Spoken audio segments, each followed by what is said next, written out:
Fa nde kosa hijery ny zava-misy eny anivon'ny anjerimanontolo eny isika sy mikasika indrindra ny ady tany eny an-toerana manao antso avy amin'ireo tompon'andraikitra izay nifanaraka momba ny fananganana toeram-pilalaovana golf iray eny amin'ny tany oniversite Ankatso ireo mpianatra eny an-toerana ny amin'ny hanafoana izany fifanarahana izany. Aratsika avy hatrany moa ny tatitra mahakasika an'izay entiny rotsy rakotiny irainy.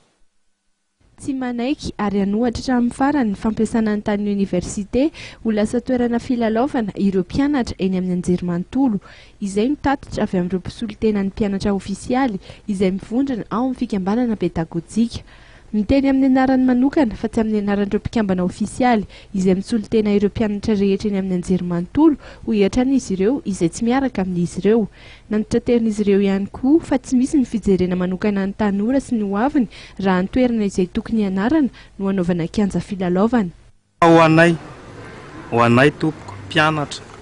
asa mity ny tanindrazana raha izay faharoa manaraka an'izay tompon'andraikitra tsika. Rehefa namaly an'ity resaka taty ny ao amin'ny vice primature dia resaka diversion ny atao. Ina moa ilay diversion atao zany hoe karazana faniliana hoe tsy tompon'andraikitra nio zahay taty amin'ny oniversite nangataka izay tsy mila zany terme ohatr' zany fa raha tompon'andraikitra marina isika manam-piniavana isika nanao an'ity signature ty amin'ny sinen'ny Andriamatoa vice primature dia ny angatanay dia hoe hanafoana antsika an'ity izay tompon'andraikitra niaraka taminao izay tompon'andraikitra nanao an'ity zavatra ity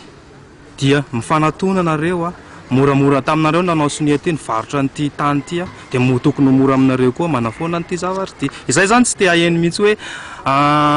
domaine public ity tany ohatran'izao ity fa ny anay tompoko avereno ny tanin'ny oniversite faharoa manaraka an'izay angatanay koa ny anaovana an'ity patrimoine national zany hoe tsisy afaka kidikitika tsony satria na ny antony ho an'ny zana-bahoaka izy ity ho an'ny zanaka malagasy izy ity génération ifandimidimby eto dia hanovy fahalalana zanatsika koa mety mbola hianatra aty fa mieritrereta ihany hoe mety ve zao zavatra ataoko zao. Efa samy mandray ny andraiky no hiatran'ny fanazavan'ireo mpianatra ireo tompon'andraikitra eny amin'ny oniversite n'Antananarivo ary ny anjaran'ireo mpianatra kosa dia manamafy ny adidy izay noraisin'ireo tompon'andraikitra eny Ankatso ary mampahafantatra fa jeken'izy ireo ny zava-misy. Nangataka ihany koa ireo mpianatra ny hanaovana ireo efitra izay efa najoro mba ho toerana hanaovan'izy ireo ny famerenandesony.